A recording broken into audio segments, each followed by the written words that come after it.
Hi, welcome to Spotlight, your story, their lifeline, a mother-to-mother podcast. I'm Mimi. And I'm Dobra, and together we are your hosts. In this mother-to-mother podcast, you will meet women sharing their stories of struggle, triumph, and hope. Our aim is to ensure that no woman ever feels alone. Through their brave storytelling, these women become lifelines for others on their own journeys. So join us as we dive into the incredible stories that inspire and empower. Welcome to Spotlight, where your story becomes a lifeline.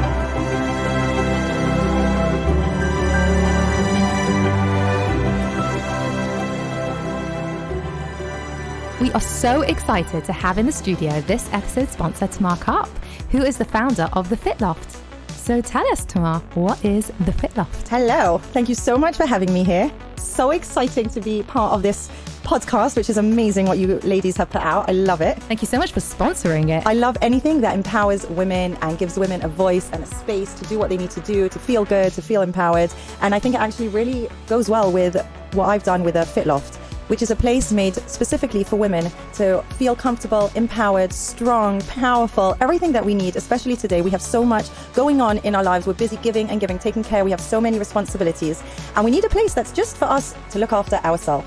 We have an amazing studio with awesome sound. Dobra, you would love the sound system that we have going on.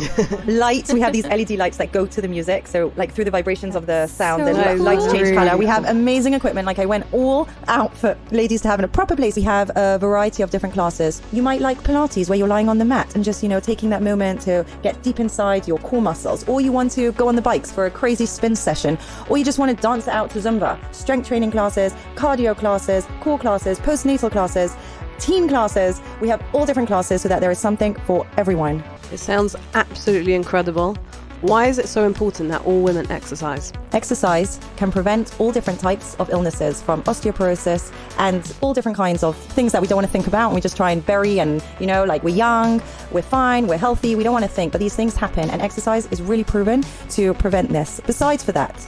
Besides, that's like one thing that, the doctors can talk about. My main thing is the emotional side, the mental side, the way that you feel after you exercise, the power and the confidence that gives you when you're like, oh my goodness, I just lifted 10 kilos. Like, look how strong I am. And it just like empowers you, and you feel like amazing, and you go home and it spills over into the rest of your day. I come home in the morning from my early morning workout and I'm like, hi, good morning. And I'm like wide awake, I'm full of energy, and I can like literally get done so much in my day because I have this like buzz inside me. It's like, let's say like a coffee, but not like a coffee. It's like way more than that. And you just feel unstoppable. And it's more those kind of things. And besides for that, the dopamine that's released after exercise is literally the same as what they have inside the most popular antidepressants. It's literally your own antidepressant. It's almost like difficult to be depressed when you're exercising because you have this flood of dopamine every single time, and it like makes you happy. And that's what's so important for us mothers. You're busy, the benefits just flow over, and I can go on. Wow, you're seriously amazing. So everyone in London, don't delay, book in your classes. Tamar, where can they find you? So if you go online to www.thefitloft.co.uk, you will find all the information up on all our different classes. We have an amazing app that you can actually download from the App Store, from an Android, where you book all our classes. You see all the schedule. If you would like to save my phone number, 07405 704 316, then you'll be able to follow along from my amazing, encouraging statuses that will tell you all things FitLoft and all things exercise. It's amazing. You want to come and try it, and I cannot wait to see you. We are delighted to introduce our next sponsor, Beauty by Batsheva. Batsheva services offer makeovers, waxing, tinting, and makeup lessons. The salon is based in London Edgware, but besides for waxing, which she does in the salon, she travels all over London with her services. I can actually give a personal testimonial. So I got my makeup done by Batsheva for a wedding, and I can honestly say I felt so good getting it done. She is very professional, yet warm, and she ensured I was absolutely delighted with the finished product. My makeup stayed flawless the entire day. That's amazing that it lasted so well. You should know that all her clients who get a makeover on Friday for Shabbos say that the makeup lasts all Shabbos and it's still perfect on Motzei Shabbos. And in addition to that, she offers a private entrance and ensures complete client satisfaction with all her services. She wants every client to walk out feeling confident, comfortable, and beautiful. It's their special day and they have to look their best. I definitely felt that. Yeah, that really is important. And Batsheva is known for the makeup lessons that she gives to teens and even women. So mothers send their teenage daughters to learn what makeup suits them, which brands to buy, and how to apply it all correctly. And ladies often come too when they need a refresher or want to update their makeup but aren't sure what suits them. It's such an incredible service and so useful. All in all, Batsheva is your one-stop for all your beauty needs. Give her a call at +44 7522 651 369 and let's get you feeling beautiful. Thank you to our media sponsor, Aaron Coleman, who runs a media and video production company and helped us create our Spotlight promo video. Amongst a range of services such as graphic design, website building, and corporate photography, he works with some amazing charities to create incredible videos for their charity campaigns. Yes, he has produced videos for charities such as Karen Shabbos of London, Boine Olam, J-Teen, Seed, and a whole lot more. So, if you're listening to this and are involved in a charity organisation anywhere across the UK that is planning a fundraising campaign and need video content to help your story, you should be reaching out to discuss. You can reach him by emailing Aaron at ronmedia.co.uk or by phone 077 46 670 691. Welcome to Season 2 of Spotlight. We are thrilled to introduce Batsheva Netzer, the founder of B7 Diet, a successful weight loss program, and B7 Active, a modest activewear brand. In this episode, you'll hear all about her journey, including her experience with losing a parent and overcoming numerous challenges, finding her path to healing. Welcome, Batsheva, to the Spotlight. Hi, thank you so much. Lovely introduction. It's so exciting to have you here. It's great Finally. to be here. Thank you. Thanks for having me. It was like Welcome. a lot of time in the making. We were like, we want Batsheva on this. Thank you. Yeah, we've been in talks for a while and it's great that I'm finally here. So thanks for having me. It's amazing. So let's start from the beginning. We've got quite a bit to talk about. It's a lot of stuff woven together, your business, your nutrition, and some came about through healing, some was already in the making. So let's start from the beginning of your story. Okay, well, I guess the beginning of my story was, if we want to go right back to the beginning, I remember saying when I was younger that I wanted to be a psychologist or a therapist. And I remember my dad actually saying to me, well, the best therapists are always people who have been through something in life. And I remember thinking, well, I don't want to go through anything in life. So I don't want to be a therapist. I want my life to be nice and easy and lovely. Don't we all? Yeah, exactly. Those are the dreams you have when you're younger. Yeah. And then I actually didn't really have major aspirations in life. I just, wanted to get married and have kids, basically, and swipe my husband's credit card. Sadly, didn't quite work out like that. You sound like a woman. Not sadly, but thank God it didn't work out like that. Yeah. So then I got married very young at the age of 18 and already had 2 kids by the age of 20. Wow. So yeah, that was a lot. And then I kind of turned around and realized if I didn't do something now, I would never do anything. So diet and nutrition had always interested me because when I was young, I struggled with my weight. And I kind of bumbled along on my own and managed, by the time I was 16, I would say I had managed to feel pretty healthy and be at a good weight. But I felt it was something that I could relate to and help other people. So I found a course, which doesn't actually exist anymore. Loads of people ask me what I studied. I studied diet and nutrition as an international diploma. And it was a night school because I had 2 babies, couldn't go in the day. So I went at night. It was an intensive course and it was going to allow me, I already had 2 A-levels from Basiaco from school. We only do 1 year A-level. So 2 was the max we could get.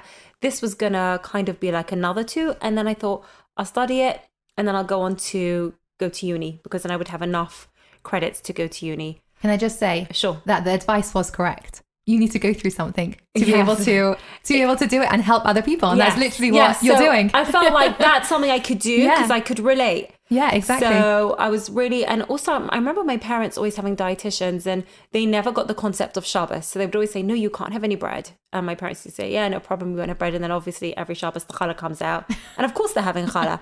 So I remember thinking there needs to be like a firm dietitian to fill that gap. There needs to be someone that can help people and understand Shabbos and understand Yom Tov and the challenges that come with it. Yeah, especially 3-day Yom Tov. Oh my goodness. So in that year that I was studying and in the year after, I worked for free for a year and it was great. I got so much experience and I learned how to kind of make a program that would work. and what level of support they would need. And I just kind of gained a little bit of experience. After that year, through word of mouth, I actually did put in one advert at the time. I had from one client led to the next. And before I knew it, I had a client base. And I used to work just for a few hours every morning because my kids were still home. They were still very young. So I had a small family. It was very challenging. And by the way, I think when you're in your 20s, you can absolutely manage everything. You can have like a family, you can have a job, you can juggle the house. I'm not saying there's not a few breakdowns in between that all, but it's doable. It was a lot of work. Are you saying that as you get older, it gets harder? Definitely. I mean, I'm saying that when I hit the age of 30, I kind of turned around and I thought, I don't remember a day of my 20s. It was a blur of like babies, nappies, hard work. I don't know if that's the way to do it, but it's kind of, it worked for me. You're saying it gets harder as the kids get to their teens? I think mentally harder. It was like physically harder when they were younger, but you have more energy when you're younger. And then when I hit the age of 30, I'm like, okay, I've got to take a bit more time out for myself. Meet the odd friend for a coffee, get my nails done, whatever it is, I have to do a little bit more of that. I mean, self-care wasn't really a thing then, but I felt like I was really, really lacking in that. However, I had done a lot in my 20s. I'd really built up B7 Diet. At that point, I had a very big client base and was, very much in demand to help people. Everyone who loses weight, they become their own advert. And so it was great. And then, did you feel that you always had to be on top of yourself as well? Because it's a pressure. It's definitely a pressure. And I know that like people might look at me and might think, oh, what does she know? But actually I'm always like trying to be careful and have my own ups and downs all the time anyway. Yeah. So obviously it's with time, it's easier and it's become a way of my life. But there are struggles. And with each baby I had, I thought to myself, oh, what if I don't lose the weight this time? Why would people want to come to me to lose their baby weight? It was definitely a lot of pressure, but I had already done it. So with my first child, I had gained so much weight. I wasn't yet helping people losing weight. I wasn't yet a weight loss consultant. That by the time it came to my second child, and I still hadn't yet studied, I said, I'm not doing that again. And I really had a healthy pregnancy in terms of watching what I ate and trying to be a bit more active. And then when he was born, I felt like, oh, I feel so much better. I don't have tons of weight to lose. I've just got the normal amount of weight to lose. And so I kind of knew I could do it even before I started. By the way, going back, I never did go on to uni just because my client base filled up anyway. So I only can help people who don't have any medical issues and don't need kind of the medical support. So just to put a disclaimer out there. Yeah. That's amazing. Thank you. Then from there, you just, the next 20 years, I think you said. Yeah. So the next 20 years, I got really busy. And then a friend of mine said, we need to get you on Instagram. So she set up my account one night for B7 Diet. And I was saying to myself, should it be public or should it be private only for my clients? And I thought, well, that won't work because then all my clients will see who the rest of my clients are and everything is highly confidential. So I thought, I'll leave it public. Why shouldn't I share tips and healthy recipes with everybody? It should be something that everyone can have access to. What year was this? Must have been 2018-19. And then I started to get lots more requests and lots of demand from people abroad. So I worked out a way. My oldest son, he helped me with a Google form. And I thought all the questions I would ask in a consultation, I can send via a form. And I can do an online process whereby people have to fill in a food diary, take a picture of it, weigh themselves once a week, take a picture of the scales, send that through to me, and then get the support whenever they need. So it was an online version. Very clever. And I saw that it was working much better than the one-to-ones in terms of like the success, because one-to-one clients, we kind of became friends. And then it got to the point where I would just schmooze for like the half an hour I was with them. And then the last 5 minutes be like, okay, jump on the scales. And it was lovely for them and it was lovely for me, but it wasn't pure no frills weight loss. So over the course of the year, I decided to move all my clients as well as my new clients I was only taking on the online format. A lot of them didn't want that. And unfortunately, I did lose some clients through that change. And I'm someone who hates change. That's why it took me a whole year to, make that process happen. But overall, it was a really, really good decision. And I, gained a lot more clients, had a lot more time, charged less money. And I kind of worked on how that would work. And then COVID happened. basically. And at One that second. yeah. COVID happened. Yeah, and COVID everyone happened. just Should we sighed. you could put like a sound effect in there. Just like yeah, go on. But actually, even before that, and I know you wanted to talk about the aspect of losing a parent. Yeah, So yeah. my father had passed away. Oh, this was just before that. Before. Yeah. I'm Okay. trying to think if he passed away. Yeah, he did pass away even before I went online. So was your father ill beforehand, or was it sudden? Yeah. So my father first had non-Hodgkin's lymphoma, which when he was diagnosed, they were like, this isn't something to worry about. It's a type of blood cancer. We were told that it's, very successful with treatment, not to worry. And it wasn't, obviously it was a concern, but it wasn't, should I say, too traumatic. And he kind of sailed through all the treatment, and it was good.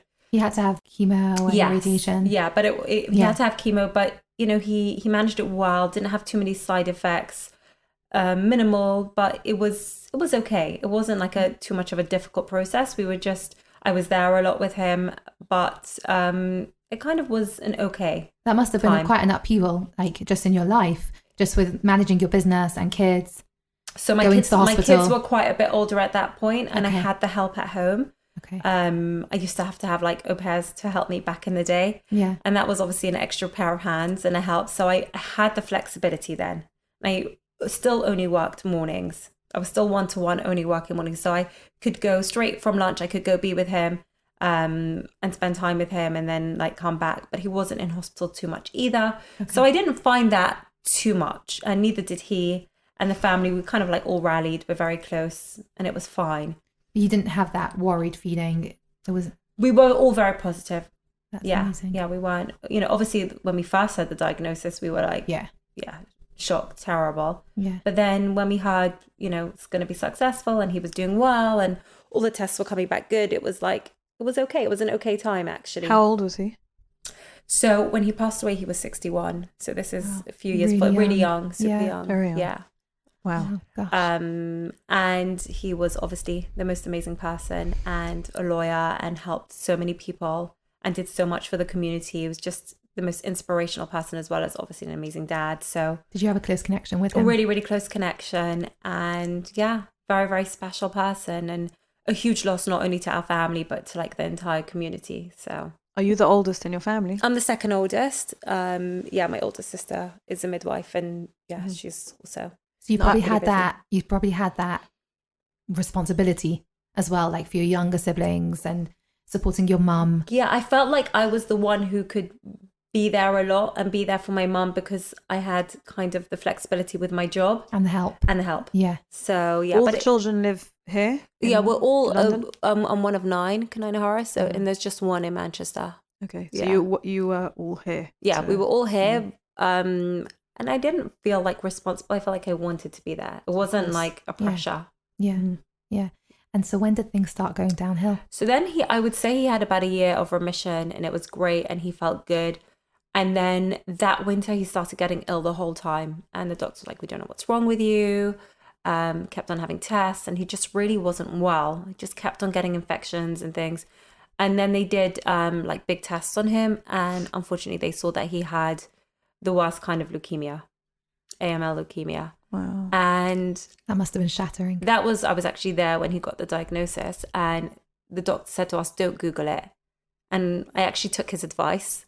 And I'm really happy that I didn't Google it because we still had hope, even though now we know there really wasn't much hope.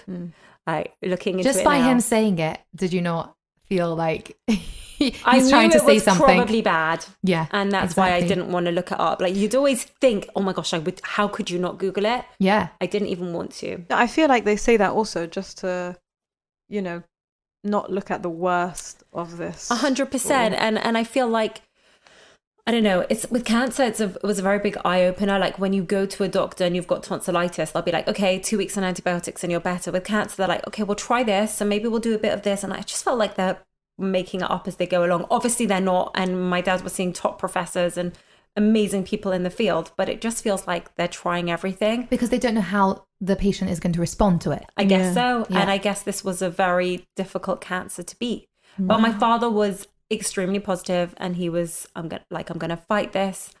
And then towards the end, he would even say things like, I've had the most amazing life. So even if this is it, I don't mind. I'm ready to go. Cancer's given me clarity. He'd say things like that. My mother would be so upset to him saying things like that. awful. You know, like, how can Yeah. you say that? But my dad really, you know, he said it like he meant it. Obviously, I don't know if he was saying it to make us feel better, and he like really knew how things were going to go. But he was like, no, I've had the most amazing life. I feel like if my time is now, then it's now, and I'm really grateful for what I've had. Wow. That probably did give you some sort of a reassurance. Yeah. Or did it give you some It sort of a did. reassurance? It does now. I think It when didn't someone, then, I think at when the they're, time. Yeah, then I'm like, I don't want to hear this. You're going to be fine, Dad. What are you talking Yeah. about? Be positive. Yeah. Yeah, it's all going to be good. And but he's like, looking back, his positivity, it's like amazing. he's a really, really positive person. I'd like to think I get a bit of that trait from him. I really believe in the power of positivity, and I think it's really important, and it gets us through. So yeah, Wow. it was. Did you manage to spend time with him? I mean, you said you went to the hospital. and- Yeah. So then again, I went back to going to spending the afternoons with him in hospital. Those were some really, really amazing times, and I'm so happy that I had that time with him. Yeah. Used to finish work, jump on the tube, be with him. It was like crazy times, but like I really actually weirdly enjoyed them. And then then he needed a bone marrow transplant, and we set up a whole campaign. Correct. Yeah. Thanks. That everyone should get tested. We worked with a few different organizations. And actually on the day that they did the campaign here in Golders Green, he passed away on that evening, actually. Yeah. Wow. But what happened was he was supposed to have a match, and the last minute the match couldn't happen for the bone marrow transplant for whatever reason. We don't know the reason why. So in the end he went for a match with his brother, but it wasn't a complete match. So the whole chemo plan changed. And actually, before he even had managed to have the transplant, he had already gone so downhill, basically from the chemo. Like the chemo basically killed him.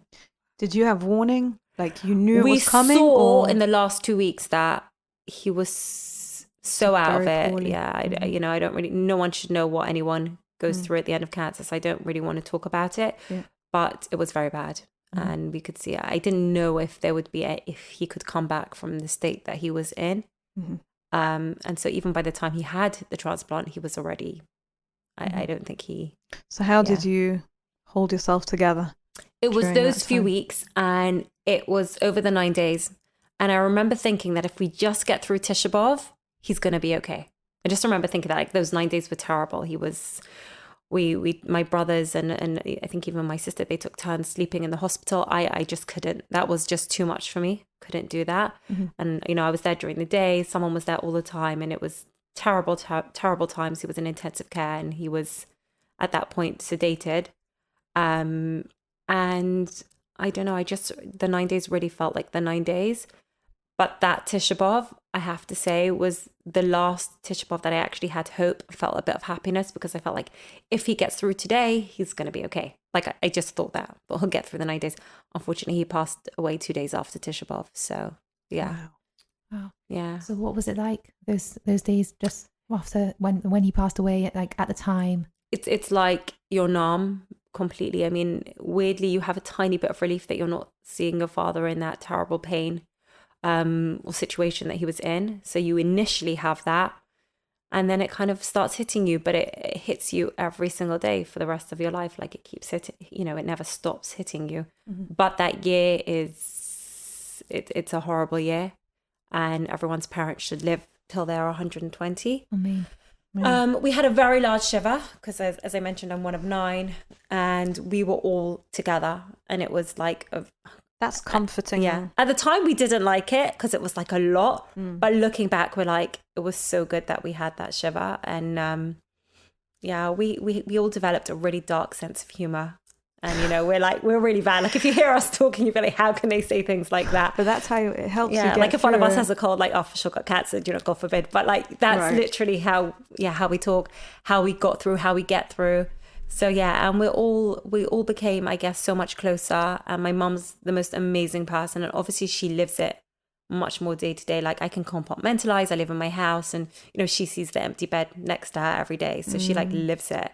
But she's the most amazing person, and she keeps herself busy, and she does so much. I wanna ask you something. So you thought to yourself after Tisha B'Av, like you know, if he can get through Tisha B'Av, he'll be fine. So Yeah. when he didn't, Yeah. how was that for you? Were you questioning things, anything? Or I think my common sense and my brain told me that he wasn't going to make it. you were just saying it? I was saying the it. We positivity. all have, if you don't have hope, you've got nothing. Right. So you just have to cling on to whatever you can cling on. Because if someone would have said to me, he's going to die, I don't know how any of us would have coped in that period. Yeah. I really don't know. No one actually ever said that to us. They probably knew it. And we all wonder if he knew it. Possibly he did. We don't know. So how was it for you being a married woman? You had how many kids by then? 5 kids, Kanai and 5 Hara. kids, Yeah, Kanai, had all my kids by and then. they were older, they were teenagers. So I had teens, teenage sons, and then my youngest, she must have been 2 at that point. Right. And how was that for you? The worst part was telling my 2 oldest boys who had a very, very close connection with my dad, and just watching them like break. Like that haunts me if I think about that. So it's like watching other people in pain, like telling your kids, it's just terrible. Just terrible, yeah. So you've got to be strong for your family, your kids, and at the same time, you're going through so many emotions. Yeah, so this is the thing. It's like, it was a very tough year. Yeah. And you get through the shiva, and then it was the summer holidays at that point. And I remember thinking, no, I'm not working. I'm not seeing clients. How can I help people if I'm like, I need help? Yeah. Like, I'm not okay. I was not okay.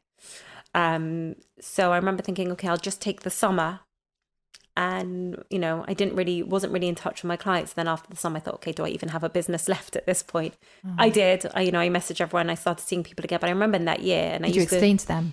Well, I think they knew. Okay. And I used to go to my clients. So I used to like see them one-to-one still in those days. And I just remember in between each client, like just falling apart.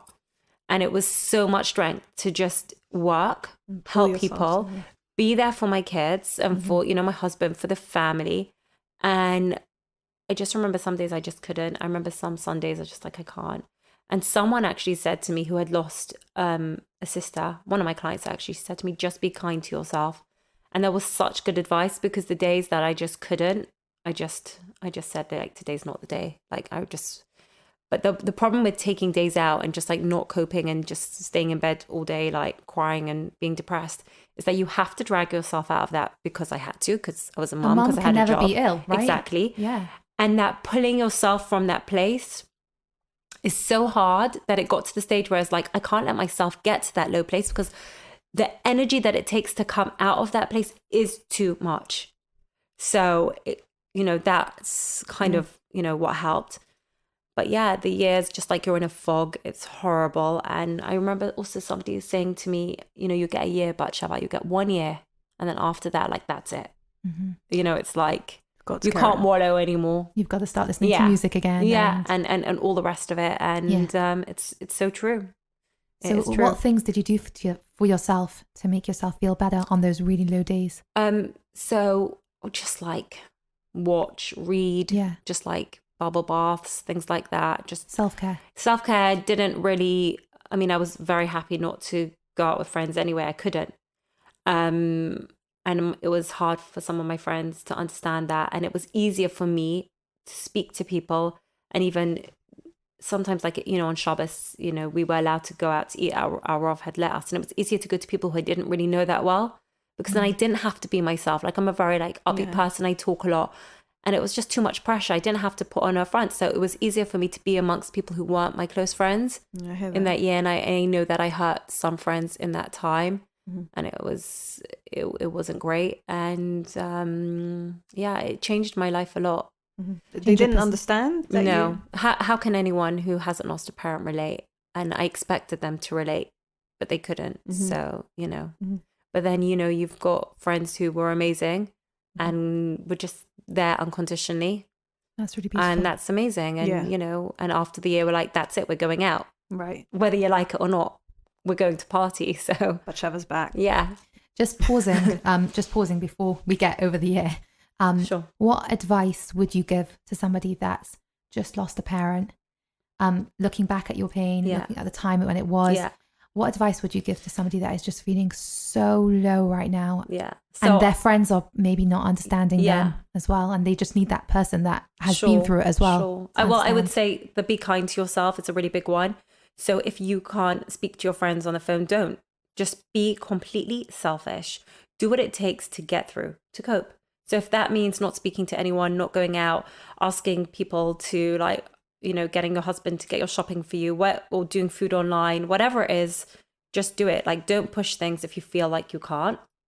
Don't do anything for any, like, don't do it because I'm worried that that person will think. Just literally be selfish. Yeah. I don't know if that's good advice for everybody, but that kind of did help me. I think it's just putting yourself first. Like right now you need to put yourself first because you need to get into 100%. A good place. And I feel like in my 20s, I didn't know my limits very well and I pushed myself very hard. And then I hit 30 and I was like, I know my limits and I know what I can do and I know what's too much for me. Even now, if I have too many, like, you know, you wanted to do this podcast before the summer and it was also that time of the year for me. I'm like, I just can't do this now. Yeah. Like, I know my limits really well and I say no. That's amazing. So like I do say no. I'm not scared of saying no. I think that's what self-care is, knowing when to say no and knowing when to take on. Yeah, you know, actually very true. You know, self-care doesn't mean like pampering yourself and spending money. It could just be like, no, I'm not doing that right now. I'm just going to go in a bath. You know what I mean? 100%. Yeah. And also asking for help when needed. Yeah. I do find it hard to ask for help. I do find it hard to tell people that I'm going through a difficult time. But what I will do is like, the week later say, I'm really sorry about last week. I wasn't in a great place. Right. So I'm good to say afterwards when I'm feeling better. I don't want like the sympathy. I don't want to, right. You know, like the crying on Instagram. Yeah. Oh my God. I was like, that mortifies me. Absolutely. If you ever see me crying on Instagram, please get me sectioned. Thank you. If Batsheva's account goes quiet, like, you know. Yeah. Sometimes if you don't see me posting for a day, it's probably because I've had a day where it's just too much going on mentally or physically and I just can't. And that's fine. So yeah, and that is fine. Yeah. We'll be right back to this episode. Hi, I'm Danielle. And I'm Aviva, and we are the founders of Mother to Mother, an organisation that supports and empowers women on their motherhood journeys.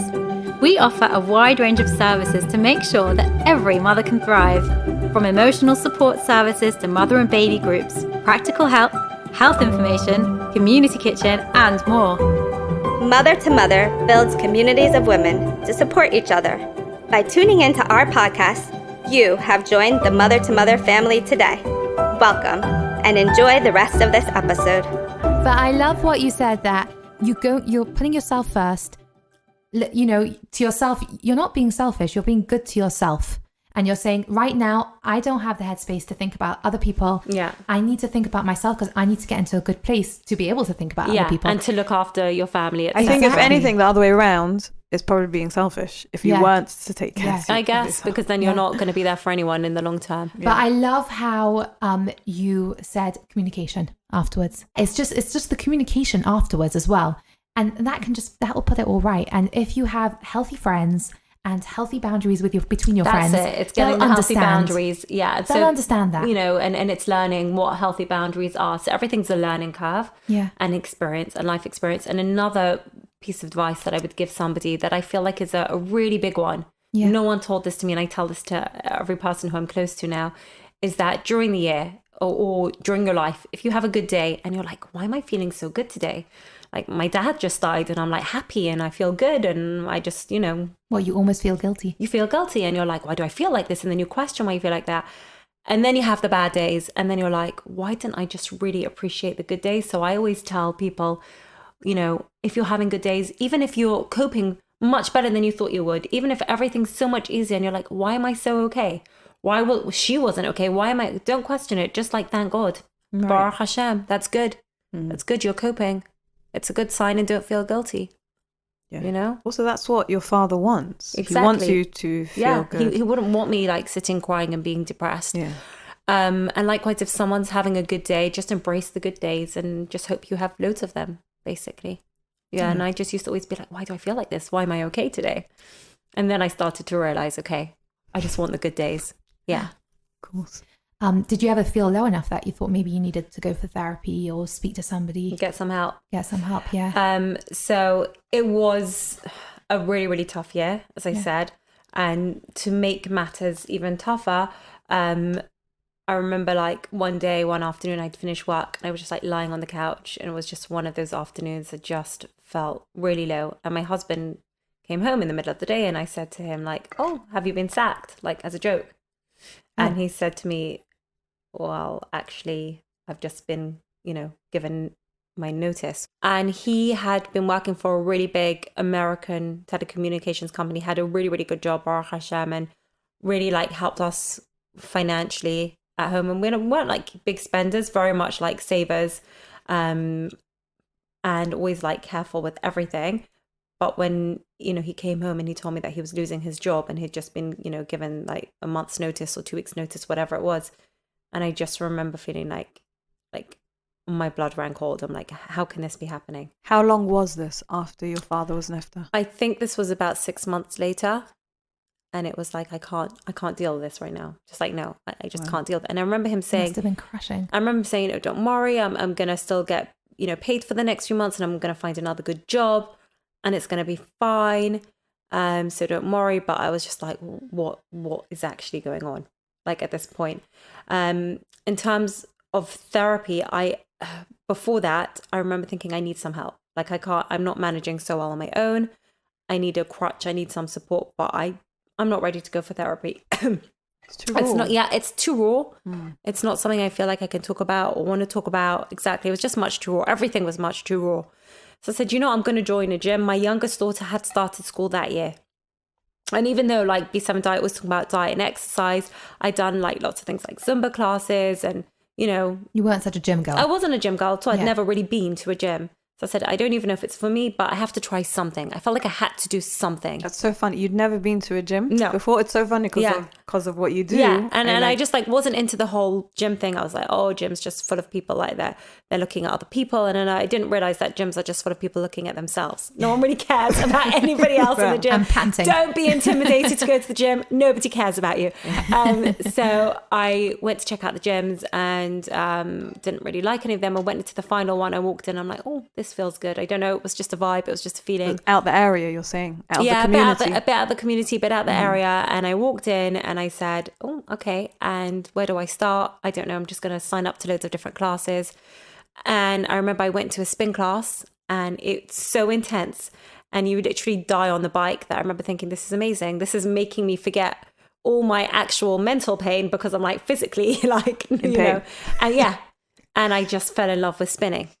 And I actually got a really good story. I don't know if I've got time to say it. Go for it. It was my birthday, and my birthday is 29th of December. There's very few classes in between like Christmas and New Year.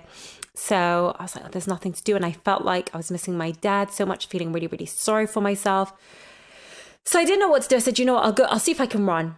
So I went on the treadmills, never really having been on a treadmill in my life. And I could see that I could do it, probably because of all the spinning, that I was doing much too much. I was doing 3-4 spin classes a week, which is absolutely crazy. I don't suggest anybody does that. It was just numbing your pain. Yeah, I do about 1 a week now. Okay, to make it, to put it, to make it relative to the times. So I went on the treadmills and I was going for my first run. And I see a guy in front of me who looks really, really familiar. And I'm just like, why does he look so familiar? And then I'm like, oh my gosh, that's my dad's favorite doctor. It looks just like him. I'm like, it can't be. Like, why would he be here? My dad's hospital was in town.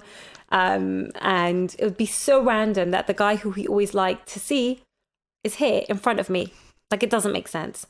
Anyway, then suddenly I see him walking off and going off. I said, I'm just going to chase him. So I get off the treadmill and I run after him like a nutcase. And I said, is that Mario? And he turned around and he said, yes. And I said, oh my gosh. And he recognized me. And it was just like a really emotional moment. And I regret that I didn't ask him, did my dad know he was dying? It was just always a question I wanted to know. I didn't get to ask him that. But it just almost was like a little present from my dad that I saw him on that day, like on my birthday. And then I saw him and we just spoke about how special my father was and how he loved treating him. And how gutted he was that he passed away. Obviously, I never saw him once my father passed away. You don't see the doctors who treat him at that point. That's it. Yeah. And your dad was sending you a hug. Literally, and we were just speaking about him and how amazing he was. And it literally felt like my dad gave me a hug on that day. Wow. And that was like a mad gem story. So That's yeah, great. That is very comforting. Yeah, it was so comforting. Yeah, That's really beautiful. Yeah. So, but that must have been really challenging. Your husband was going through a huge issue and so were you. Yes. So it was really, really tough. And then in the next 6 months, it only got tougher because he couldn't find another job. He was too overqualified. And then when he did find something, it was like starting from the bottom and he was never happy. And he's with a few non-starters, and it just was, I could see that we were getting to the end of, you know, his paid months, and it was going to be a case where we are not going to have his income at all. And obviously you have a mortgage, you have school fees, you have life. I don't have my dad to help me. I always kept thinking like my dad was a lawyer. He would have been able to help my husband. He would have had connections. He could have helped him get a new job by now. He could have given us advice. Maybe he could have got a bigger payout. So many things that made me miss my dad like exponentially more because of the situation that I was going through. And then I thought to myself, here I am with a whole load of clients that I just see for a few hours every morning, taking it very easy, kind of like a hobby. It's not like I'm not this businesswoman. I don't want to be a businesswoman. I don't want to be the breadwinner. I just like having a little bit of extra. And then I was like, I have these clients. I have people who call me. I have a waiting list. And I have a husband here who's out of a job. I have to step up. I have to make more money. And I have to make money seriously for the family. Not just because this is my cute hobby and I want to, you know, buy myself shoes when I want to buy myself shoes. And your husband was okay, obviously. I mean, he didn't have a choice, but he was happy. Someone's got to bring in the money. Yeah. I didn't actually tell him. I didn't actually say to him. I didn't say to him, I'm meaning stepping like the up. roles are going to get reversed. Yeah, I didn't want to say that to him. I didn't feel like that. I felt probably that would feel quite emasculating for him. Right. Yeah. So how did you? So that's when I went online. So I could take on many, many, many more clients and I could change my whole business.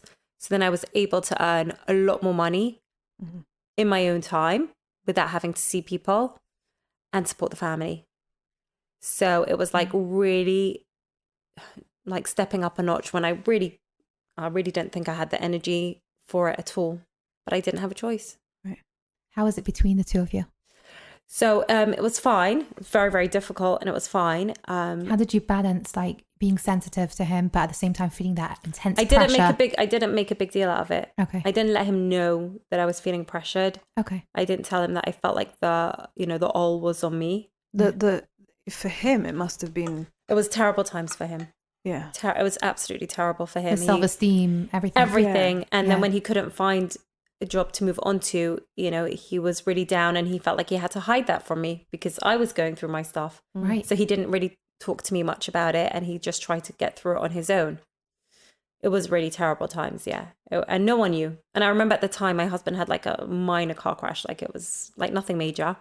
And we got like a courtesy car. So outside our house was like this big whopping 4x4 BMW. And I remember people saying, oh, like the Netzers must be doing really well. I was thinking, if you only knew. You only knew. You only knew.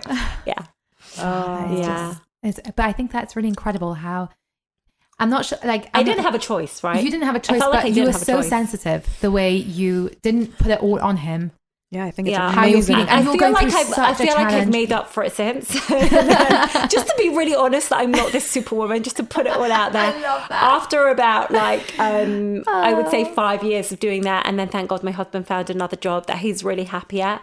I'd be like now, like, okay. And he was like, oh, we need money for this and we need to do that. I'm like, okay, darling, I worried for 5 years. Now's your day. I don't want to know how that bill's going to get paid.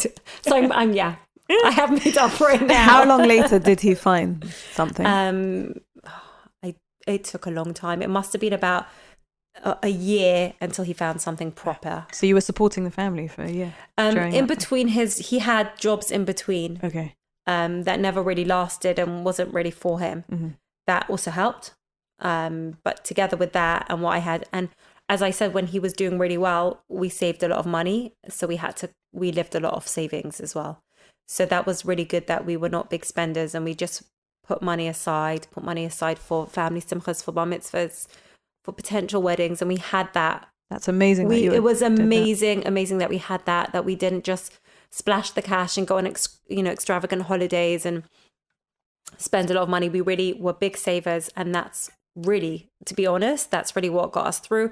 But the day-to-day was my job. Yeah. Mm-hmm. Do you feel like it strengthened you as a couple? Yeah. I mean, it showed us that we can get through really, really hard times. Yeah. But it's not a good balance to have, if I'm being honest with you. Not a good balance to have that. I felt like it's not a good balance to have that. The woman has to be the breadwinner, and I know that a lot of women are, but I felt like in my marriage, it wasn't. It's not easy. It's very hard for a man to feel like, especially when my husband was supporting the family. So Right. to go from that role to not having that role, I felt like it wasn't easy. Yeah, I think that in your circumstances, then it was a very difficult. But some people choose. Some to be people the main, choose that right, lifestyle, and exactly. some people it just works Yeah. like that from day one. And I think that that's great, and they make it work for them. Exactly. But for us, it was a very big transition, and because it was a change, and he was. and I want him to feel like how he used to feel, right. you know, and Accomplished. It's very important. Yeah, but that's how he always was, and it was just a really good feeling for him. And I just, you know, want him to have that feeling. I want him to feel like, you know, he's kind of the main one, right? Looking back, would you have done anything different? You know, maybe conversations or things that you've said or things that you did. Would you have done anything different? I don't think so. It's like I just don't really look back and think about things in that way. I just kind of someone who looks forward. Which is I feel also like, an incredible thing. Thank you. I just feel like everything that happened to me happened for a reason, and I wouldn't want anybody else's problems. You know, these were mine, and I dealt with them, and it made me a stronger person. And it shows me that when I go through something hard, I can actually make something out of it instead of being like, okay, I'm just going to go to bed for a year. If somebody is in that situation right now and their husband's just lost their job, then and on top of that, you've got your own added very painful challenge that you're going through. And you've just got to put that aside, step up, go forward. In a way, was that kind of like a healing? I don't know. You couldn't focus on it as much? I can't say that it was a healing, no. I felt like it was too much for me, if I'm being really, really honest with you. So it wasn't being kind to yourself. It wasn't being kind to myself, but I didn't have a choice. It was just an added challenge. However, today I can tell you it's made me a very strong person. Wow. So today I can turn around and say, it's good. It showed me what I can do. Yeah. It showed me that when I go through hard times, I always say like, if I look back, as if I go through hard times and I take it and I actually make something out of it, then I'm actually going to be quite proud of myself without trying to sound big-headed or something. No, I think it's amazing what you're saying, because somebody can be going through a challenge and they're just feeling so low and it's I wouldn't just blame such a them. hard time. I wouldn't blame them. And that is what they're supposed to be feeling at that time. Yeah. And when you push yourself and you think like, this is just all too much for me, but then it does blow over.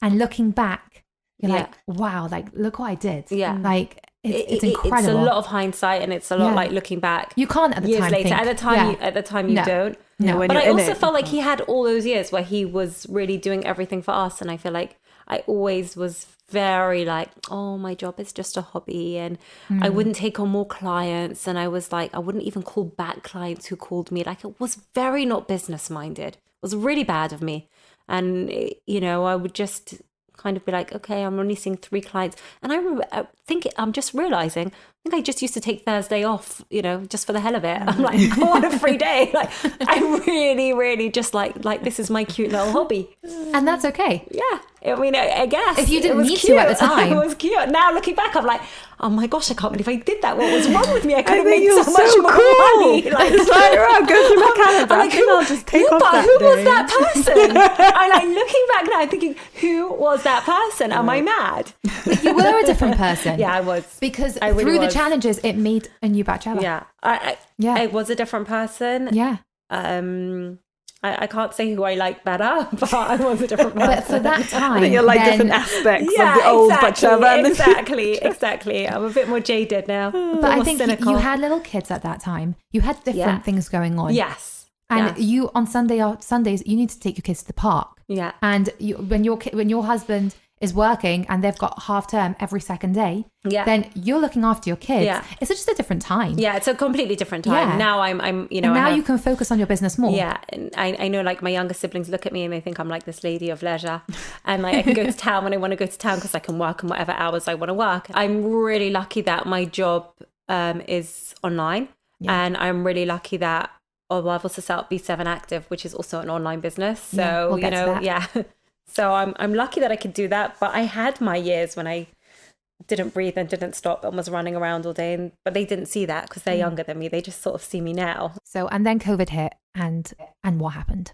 So what happened at that point is I was working online, and all of a sudden loads of people were home and it was lockdown, and they were like, we need your help. We're gaining more and more weight. And I had so many clients. And remember, I wanted to take on these clients because I still do feel like, you know, financially responsible. That hasn't gone away. Like I still. So had your husband found a job? He had found a job, but you know, it wasn't as high paying as what he had been at. And I he just had feel to rebuild himself up. Exactly. And I just feel like now also expenses are so much. And once your kids start going to yeshivas and you start making weddings and bar mitzvahs, bills only get bigger and bigger. It wasn't that cute lifestyle that I used to lead in terms of I want to work 2 hours and that's that.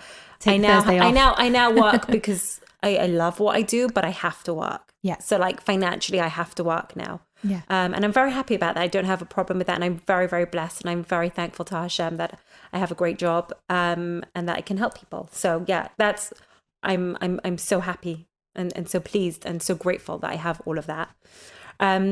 So I had loads and loads of clients and I wanted to take on as many as I could. And I remember just like staggering them.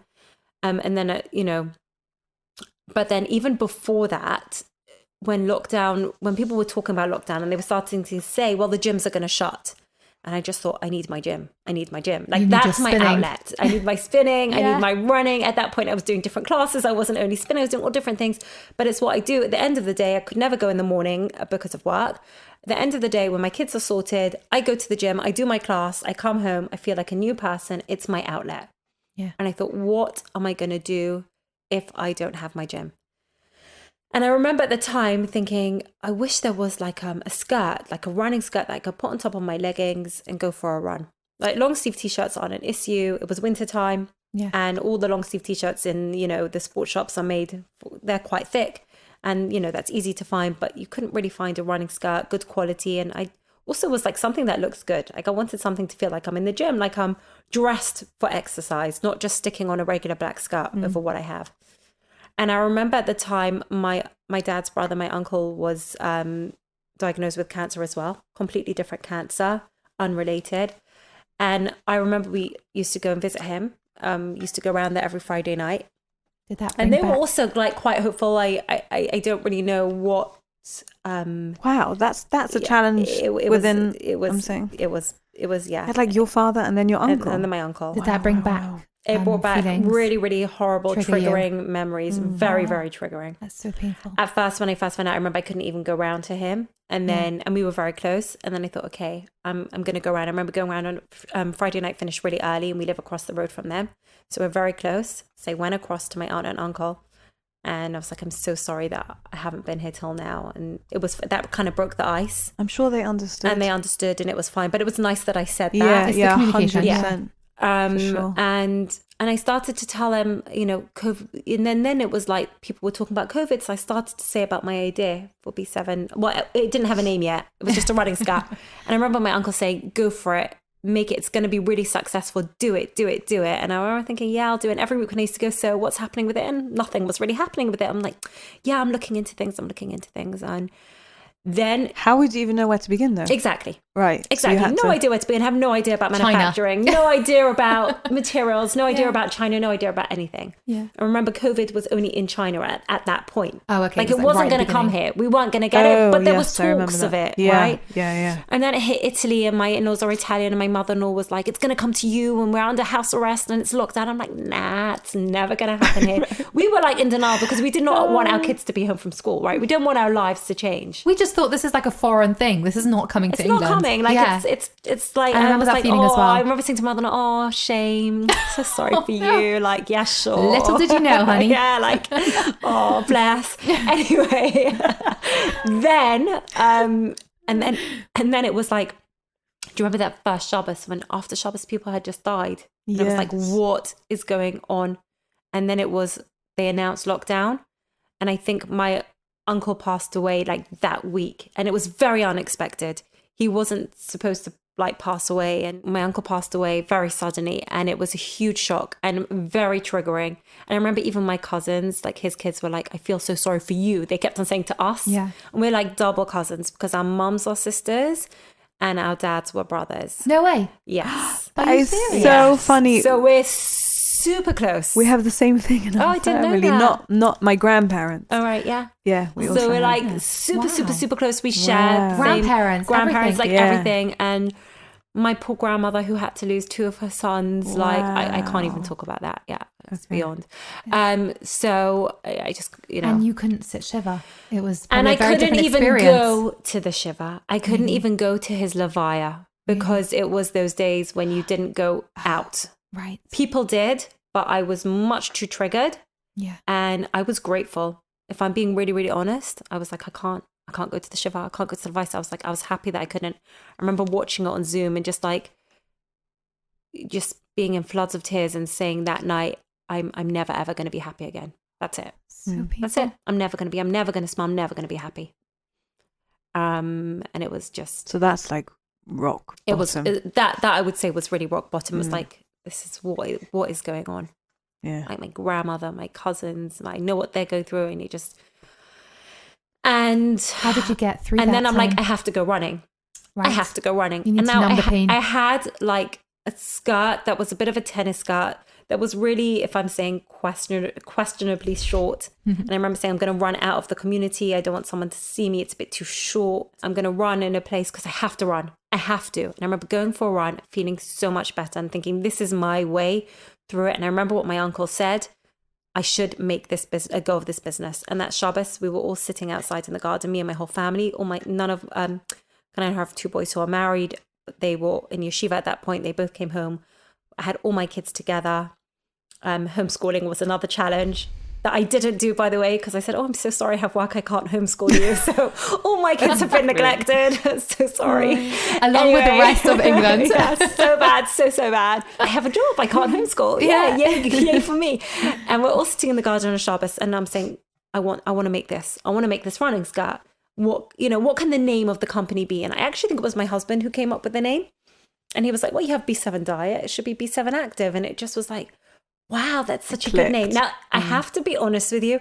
If I would have known that it would take off the way it took off, I'm not sure if I would have called my name on it. Because I don't know if it's like a bit like, it's my name and it's, I don't know, a bit show-offy. I don't really know. No, not at all. I think it's very cool. Like it's quirky. It's cool. It's like it's cute. No one knows. You wouldn't know it's a name. B7. Yeah, no, people say to me, does it stand for be active 7 days a week? People say to me, you have got 5 kids and it's 2 parents and it's like 7 of you, so B7 active. I think it's very clever. Okay, it's not, thank you. Because I love it. I just don't want it to be like, it's so big-headed. She called her brand after herself. I just didn't know it was going to be a brand at that point. I'll tell you what's big-headed if it was Batsheva Netzer Active. Some people do call it Batsheva Active, and I'm just like, cringe. I can't stop. Yeah. And then the other day, someone called it Be Active, and I'm like, I should have just called it Be Active. No, that's so typical. No, it's just so typical. B7 Active. Okay, so it's B7 Active. Yeah, it's fantastic. Anyway, it's great. And because for the people who don't know you, it's just B7 Active. True. That's true. I thought of it like, True. And I'm like, where do I start? Because I don't know. It sounds like a vitamin. Oh, okay. Do you know what I mean? Like B7. Well, that'll be the next thing. Take this nutrition B7 Active pill. It'll make you lose weight in a minute. Protein powder. My next business, B7 vitamins. You make a protein powder. Yeah, if you really do that, then we want. You'll get royalties. So what happened then was like, where do I start? And I got my older son, he's into computer programming and stuff like that. So I knew he would help me with the tech. And then my next son is into media and videos and all of that. And he kind of had spare time on his hands. And because my older son was in uni at that point, so he was working from home. And my next son was, I think, just starting yeshiva. So he really had time. So I said to him, help me find a manufacturer to make a sports skirt. And I was looking online and everything just felt too cheap. It was like, how can I be making a skirt for $1? Like, or this just doesn't make sense. Also, whatever I make, I have to wear for the rest of my life. And at that point, at being in the gym for so many years, my standards had grown. Right. To like, nice activewear that was functional, that worked well. And lightweight. I knew what was good and I knew what I wanted from my brand. And I knew that it's something that has to be good at that point. It has to also be lightweight. It can't make me run slowly. And had so many conditions. It had to be amazing quality that it could come in and out the wash every day and still look amazing. So many things. And I was calling up all these different companies and I'm just like, not getting anywhere. And then they have to send you samples, obviously. So no, it doesn't work like that. First, I just called up and I just spoke to them. And whatever I heard or all the emails that I got back, it all just it didn't sound good. I didn't get, a good vibe from it. Then there was one company. I can't even tell you how I found the company that I found, for Hashem, obviously, in the depths of the internet, like via chat rooms, beyond chat rooms, discussing things. And this company came up, and it was basically via an agent. And they had headquarters in LA, headquarters here. And I feel like this really looks legit. And it was locked down at that point, so everything was really remote. And I emailed them. And this guy answers me, yes, I work from London. I'm an agent, and I find you a factory, and we make the best quality for you. And I thought, but in order to get your samples, you have to pay 30%. And the minimum order is 500 pieces.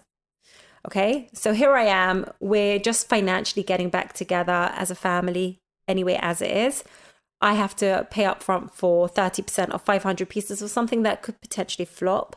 Yeah. I don't even know the quality. Yes, he's guaranteeing me it's amazing, but like could fall to pieces after a day. What do I know? I have to pay 30% before I find out, right? So they had headquarters in LA, and I remember calling up the headquarters in LA to find out if it was legit. And they were like, yeah, of course. Why are you calling us? Like, they made me feel so stupid. And then I got references, and I found out that I had worked with Manchester Marathons and different companies. I'm like, okay, I've got a lot of information. I feel like I can take this risk. And I actually took out a Boris bounce back loans. Remember those in COVID? You could get a loan. I heard of them. For businesses, for companies that had like 0 or very low % interest. That's so cool. Yeah. And I took out a loan, and I started B7 Active with this loan. Wow. So it was between 10 and 20,000 pounds that I took out to start B7 Active. So a lot of money, a huge risk. And it was only because times are completely crazy, and I'm going through this really, really difficult time with all these triggering feelings coming back. And then my old fight or flight, I guess, kicked back in, and it's like, I have to do something. Yes, I'm mad busy with my work that I can't cope, and I'm staggering clients and taking a break. Yes, I'm not coping with homeschooling. Yes, I'm generally not coping with COVID. Yes, I'm not coping with being in lockdown, and I'm driving every day in my car to go to Daniel's to buy my coffee because it's the only place that I can sit in my car with my coffee and cry for 2 hours and feel normal. So at that point, just general COVID crying, not dad crying at this point. So I'm like, oh, let's just start a new business. And I realize now when I go through a really difficult time, it's like I need a distraction, and I need to put that energy that I'm feeling, this horrible pent up feeling, I need to do something with it. But don't you feel also your uncle's words? Yeah, your uncle's for sure. voice at the back of your head. It's going to be successful because he said I should do it. Right. That's what drove you. Yeah. So it was a very big push. It not necessarily what drove me, but it's what made me do that. Do the first step. Yeah. And then with that, B7 Active was born, and it just started off as a skirt. And because I had to make 500 pieces of one color, by the way, everyone's like, make tons of colors. My dream was to make 1 million colors. 500 pieces of one color for a business that I didn't even know was successful, with a huge loan on it, right? Where did you keep this? So we actually, in our house, we have a whole attic that was never used. So we actually changed it into a warehouse, which wasn't hard to do because it was all cleaned out anyway as it was. And it's a very big space. So I used that space. You kept them up there, and then you sold them online, mainly? Yeah, and then my son, who's the computer programmer, made the website for me. Very clever. And you had to do marketing. I mean, there's just everything. Yes, I had to involved. do marketing. Yeah. So, Dina Alech, big shout out to her, did my photos for me.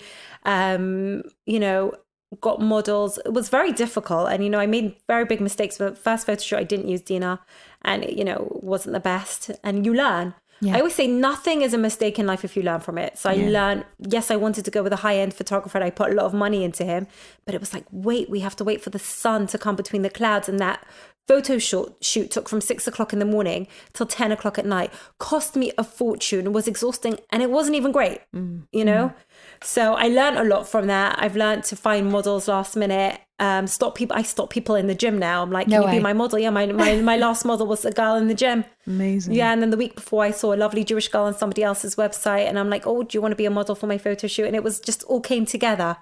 So I've learned to kind of like wing it much more, be a lot more natural with it. So yes, that was another aspect. So as I was going back to, I made the 500 skirts in one color, and I said to him, if I change the thread in 250 of them and do like a coral, like bright thread, can that be included in the 500? And he's like, yeah, we could do that. So that's, so I started with that. And then I thought, if I'm already doing that and I already have this loan, it should have matching t-shirts. So my first product, you can't make a website for one item. It's just, you can't make a company with one item. I'm never going to make my money back. Right. So I did t-shirts and skirts, and that's what started B7 Active. And I had my B7 diet to Instagram, to shout out about it, to advertise about it, to kind of bring it to life. And when people say to me, how did you bring a brand alive? I would say it's because I built B7 Diet so slowly that became a brand. And then I built off that. But let's say I was a somebody and I wanted to just start selling, I don't know, eyelashes, right? And I made a brand and I'm like, these are the most amazing eyelashes.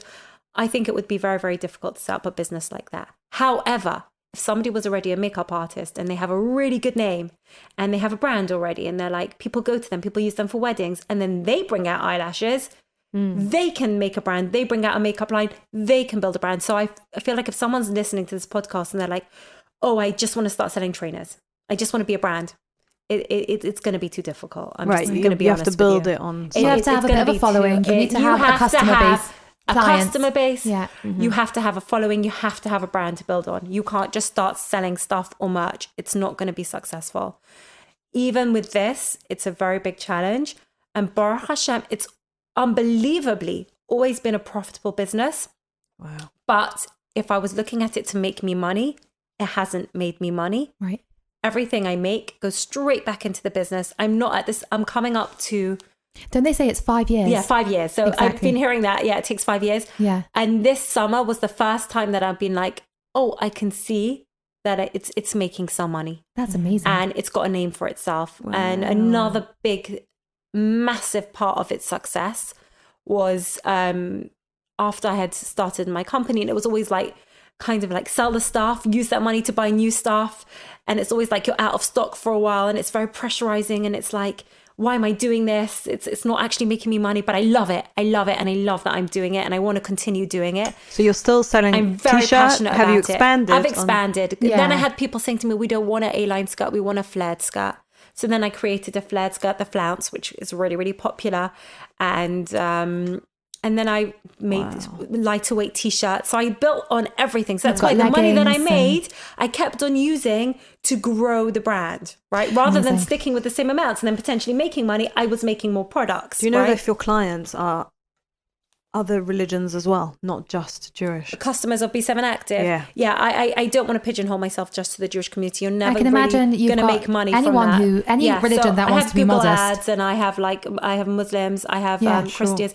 Part of my business was a few years into it, I was asked to be a part of a pop-up in Miami called The Vault, which the tzedakah is for Bonai Olam, which is a really, really important tzedakah. Yeah. And I remember thinking, this could be a really good opportunity for me. Let's go to Miami.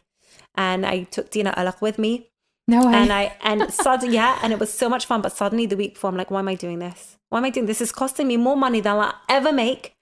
At that point, I think funds were quite tight with B7 Active. And I was regretting it. I cannot tell you how much I was regretting it.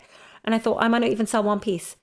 Anyway, I get there. It was very successful and it was so busy. We always had a buzz around our corner that these people kept coming up to me and they're like, we're opening up a store in New York. We love your product. Let's talk. And I was like, I'm too busy now. Just like, give me your details. No. And let's speak.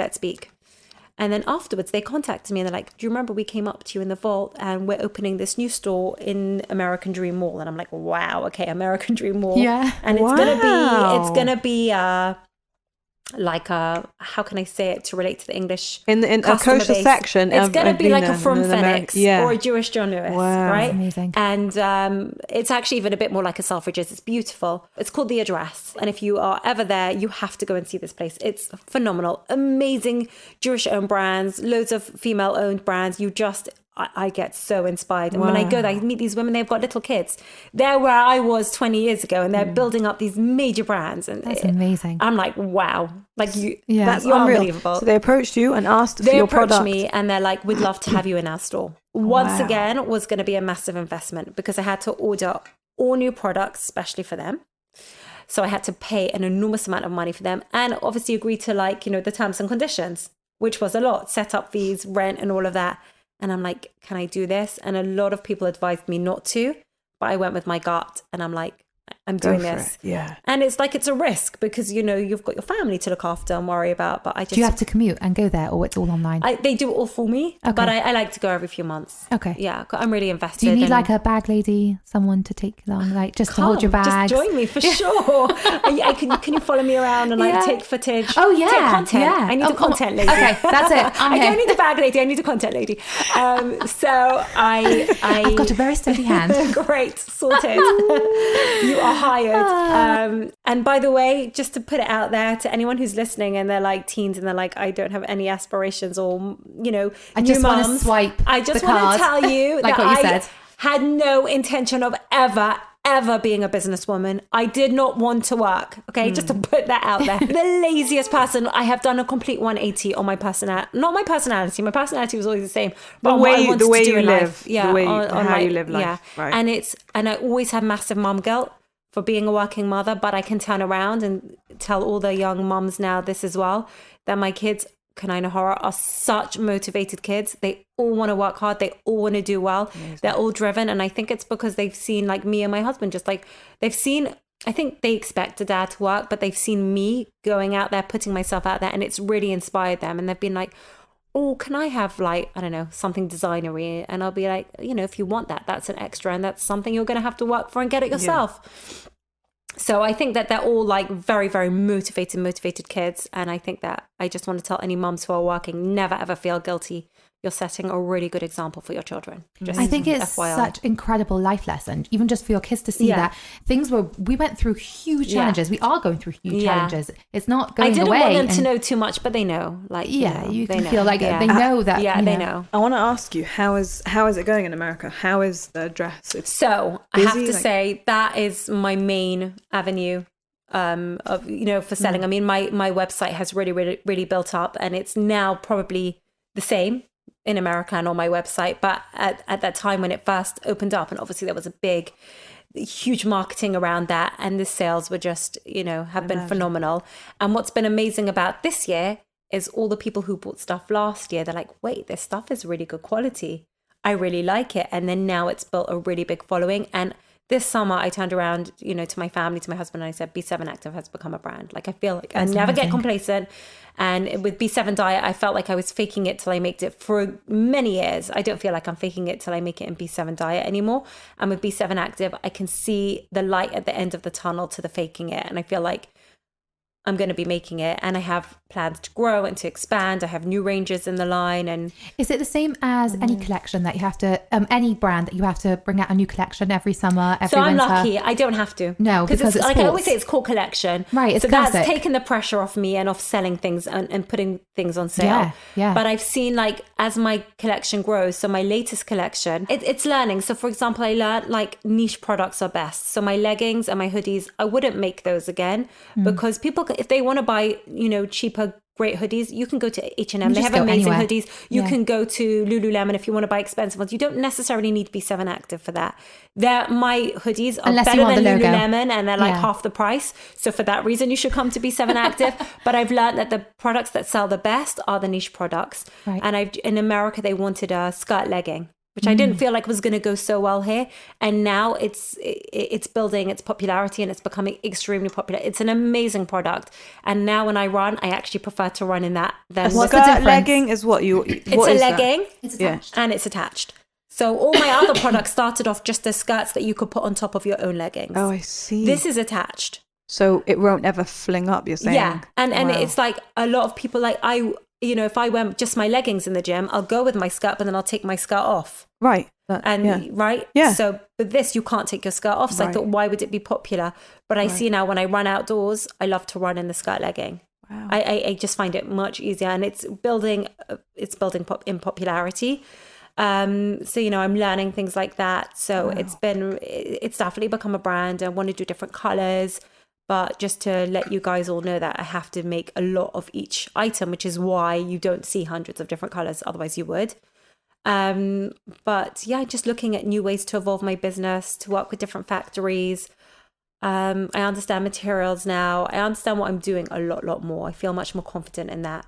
And so it's exciting. It's been a really, really Thank you amazing so podcast. much. Thank you so much Thank for you. coming. Really interesting. Yeah. No, really, I just, there's so many things that we spoke about, you know, just losing a parent, dealing with different challenges, spouses dealing with different challenges simultaneously, and how you coped and how you got through that, and how you really just, everything that you I've did. never spoken about it, by the way. This is like my first time I've ever spoken about it. I don't even think my friends know.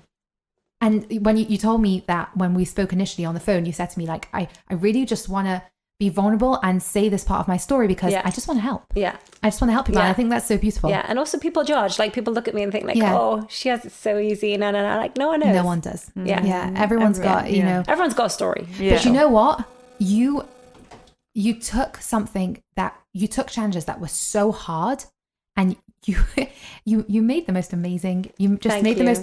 You made it, and you're just an incredible role model for your children and for everyone. Thank you so much. But as I said, it wasn't really a decision or a choice. And if you would have told me that, I would have done that. If you told me, like, you could have just your stayed in father's bed. going to pass away and you're going to do this, I'd be like, absolutely never. That's not going to happen. But you like, could have I'm just not stayed going in to cope, bed, and I'll never ever be happy, and you'll never see me ever again. That's what I would have said to you. Yeah.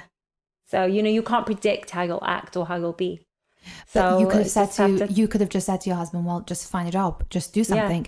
But you didn't. You pushed yourself, and even though you were in a very dark place yourself at the time, and I think that is the most. You're saying, you know, I wasn't really, you know, my kids. I was like, you know, you were the most amazing parent and role model to them. Thank you. Thank you so much. Showing that you they can be are in a dark amazing place. kids, Baruch Hashem. So I can turn around and say that now. They're amazing. Well, really, it was such a pleasure having you on. Thank you. Thank you so much for coming. Thank you for having me. And also, I just want to say to all our listeners, thank you so much for the amazing feedback that we get. And we love all the feedback. So it's amazing. Keep it coming. coming. We love the feedback. We love listening to you all. We love hearing how it's helped countless of listeners, thousands and thousands of listeners. And it's really just an amazing journey that we're going on. Guys. It's amazing. Thank you for listening to this episode on Spotlight. If you were affected by any of the challenges we have discussed, then please visit www.mtom.org.uk/podcast for guidance on where to find help. Do you also have a story to share? Be in touch if you'd also like to be a lifeline for others by sharing and empowering women across the world. Podcasts at mtom.org.uk.